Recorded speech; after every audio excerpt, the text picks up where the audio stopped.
So much more we could say on this, but I'll move forward to the concept of how we hold values.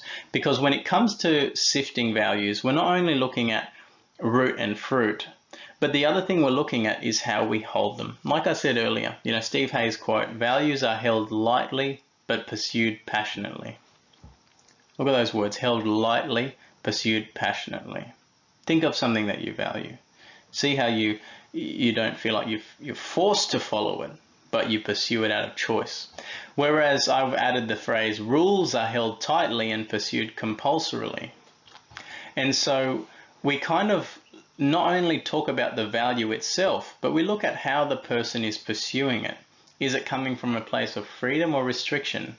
And this is just to generate discussion and exploration together. The values work in ACT is not so simple as, I hope it's making sense.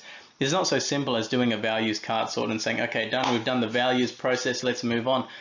It's more a process throughout life of continual clarification and reclarification and constantly coming back to asking ourselves, how's this working now?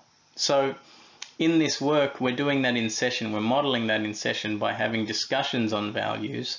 For example, if I was working with my young self, I might say, so it sounds, Ricky, it sounds like you're saying you really value, fitness and exercise. Can you tell me, when this came to be important in your life? And I might say, oh, look, probably last couple of years. Oh, that's interesting. What kind of brought it up in the last couple of years? I guess I just felt like I wasn't doing enough, or I wasn't, being seen enough, and so this has kind of helped me.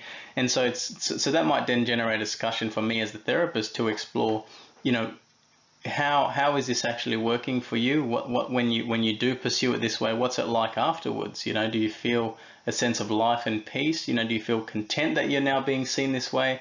What's it like? And I probably would respond, it's still not that good. It's still not enough. Something, and then that would give us a platform to now just gently explore and challenge and kind of consider the other values that holding this value of fitness or exercise in this particular way is causing me to violate other values. So you can kind of see it's a discussion process.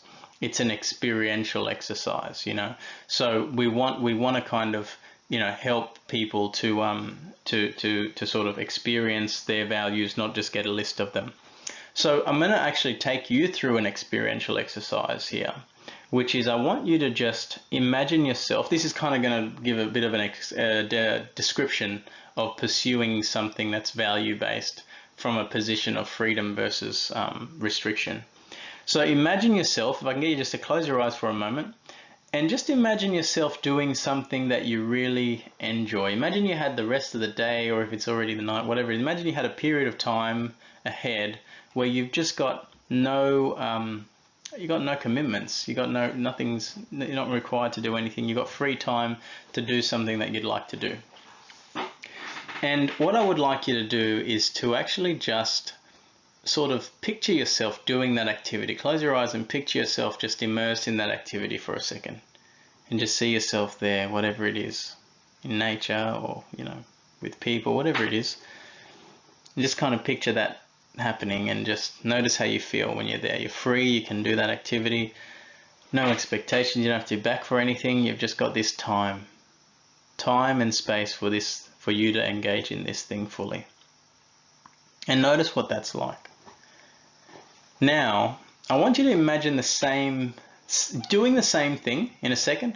I'm going to get you to close your eyes in a second. I want you to imagine yourself doing the same thing, right? But I want you to add something to it. So I want you to close your eyes for a moment. Now imagine yourself still doing the activity, but I want you to add the image of someone, an authority figure of some sort, who's there standing over you, watching you, expecting you to do this well, sort of with a clipboard, kind of just watching and sort of just assessing how you're going and making sure that you're making good use of this time and that you're not wasting the time, and sort of just marking off and checking, watching very closely.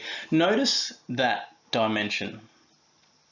Now, you can open your eyes again. Now, when you're doing this exercise, notice the difference in experience. The activity was the same. It was something that you enjoy doing. But notice how the experience shifts with each perspective. And if you can notice a shift, that shift is a good representation of what we mean when we pursue values lightly but passionately rather than tightly and compulsorily, how it changes the whole experience, the way we grip the value.